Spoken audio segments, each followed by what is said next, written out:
Sampung maaaring physical signs ng liver problem.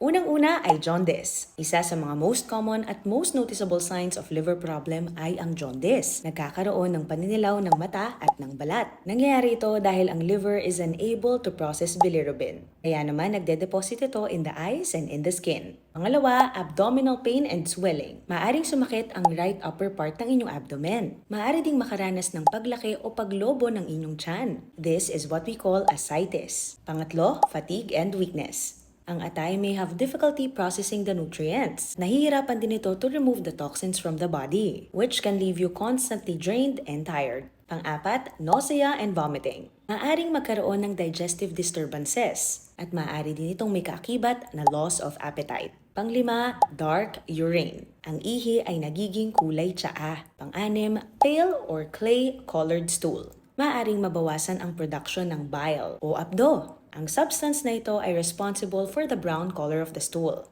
At kung bawas ito, magiging pale or clay-colored ang iyong dumi. Next ay itchy skin, also known as pruritus. Nangangati ang inyong balat especially on the hands and feet. Pangwalo, swelling in the legs and ankles. Ang liver disease can cause fluid retention, kaya naman nagkakaroon ng pamamanas. Next, easy bruising and bleeding. Ang ating atay produces proteins na kailangan for blood clotting. At kung impaired ang liver function, maaari mong mapansin na ikaw ay madaling nagkakaroon ng pasa, nagkakaroon ng bleeding gums at frequent nosebleeds. And lastly, mental confusion. In severe cases, ang liver failure can lead to buildup of toxins na maaring makaapekto ng brain functions. Symptoms may include confusion, memory problems, difficulty concentrating, or even changes in personality and behavior. Kung sakaling nakakaranas ng mga sintomas na nabanggit, siguraduhin kumonsulta sa inyong mga doktor for further evaluation and management. Okay? Mag-ingat po kayo parate. I'm Dr. Lian. Follow for more health tips.